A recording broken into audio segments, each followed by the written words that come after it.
When Michigan native Pat Hamill arrived at the University of Denver's Daniels College of Business in the late 1970s, his definition of a course had more to do with gates than with golf holes.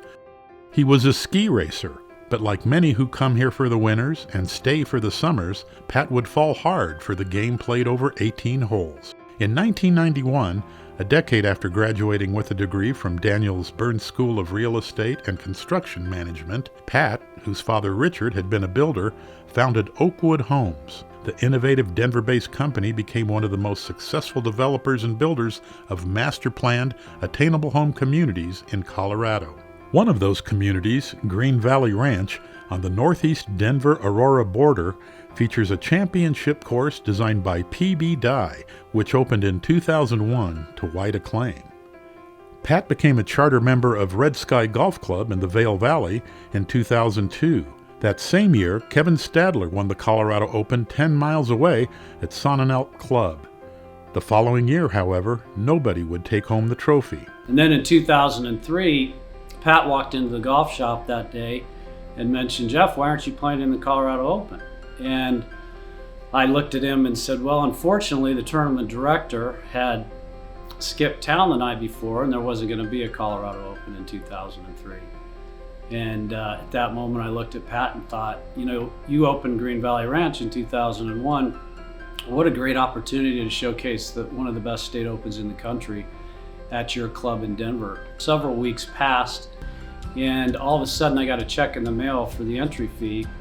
So he had refunded personally everybody's entry fee of $300 or $400, whatever it was, back to every participant, over 160 guys. So not to tarnish the Open and make it a success moving forward. I get this call from Pat Hamill, and he said, look, we're going to start the Colorado Open again. And I was kind of puzzled, and I said, well, that's great. Thanks for letting me know. And he goes, and I wonder if you'd like to be president. And I said, well, so, Mr. Hamill, do you want me to be an employee? Do you want me to be a volunteer? Do you want me to be a consultant?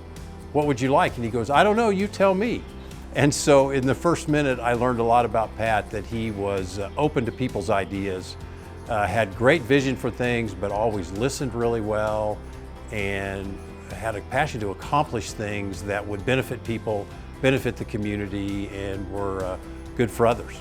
With input from more and dozens of leaders from all sectors of the Colorado community, Pat reestablished the Colorado Open Championships as one of the programs of a new nonprofit corporation known as the Colorado Open Golf Foundation, which would annually administer the Colorado Open Golf Championships to raise funds to run youth golf programs. Along with the Colorado Women's Open and Colorado Senior Open, the Colorado Open Golf Foundation has hosted the Colorado Open Championship at Green Valley Ranch Golf Club every year since 2004. The foundation annually gives nearly $400,000 to youth-based programs, the primary one being the First Tee Green Valley Ranch. To date, this First Tee chapter has impacted more than 5,000 kids at its learning center on the Green Valley Ranch campus. Among them are 5 Evans Scholars, 10 collegiate golfers, and the 2024 Inspirato Colorado Open champion, Davis Bryant. Supported over the past 20 years by corporate and private donors and consecutive title sponsorships from Health One, CoBank, and Inspirato, the Colorado Open Championships boast the highest purses in the country for both men's and women's events.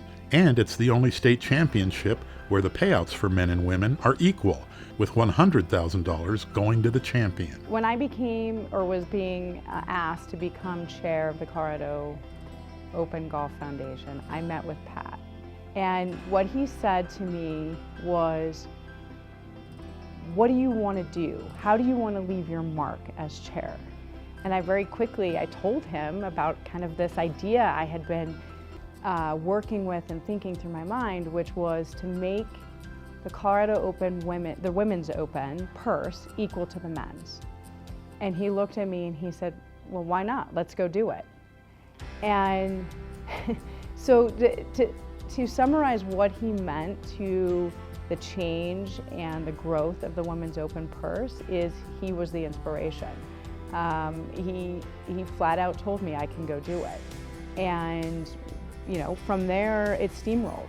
Pat's ability to listen, collaborate, and inspire is as integral to his success as his vision, business acumen, and leadership. Many people have this thought of him being somebody of great means, which he is. What is greater about Pat is that he gives it all back. And I'm not just talking about money. Pat has been feted for his philanthropy and humanitarian work by such organizations as the Boys and Girls Clubs, St. Jude Children's Hospital, and countless others.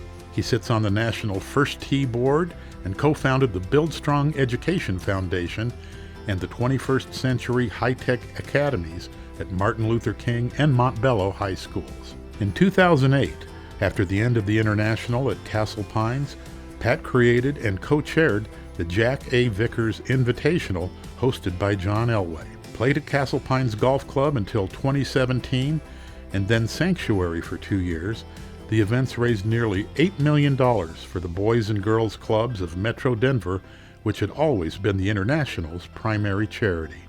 Inspired to move from success to significance in the second half of his life, in 2021, Pat again leveraged golf to make a difference with the Carmel Classic. Every October, he and 20 co-founders cover the lodging, food, golf, and entertainment for 100 couples at Pebble Beach. In return, each couple must donate $20,000 to be divided among specific charities.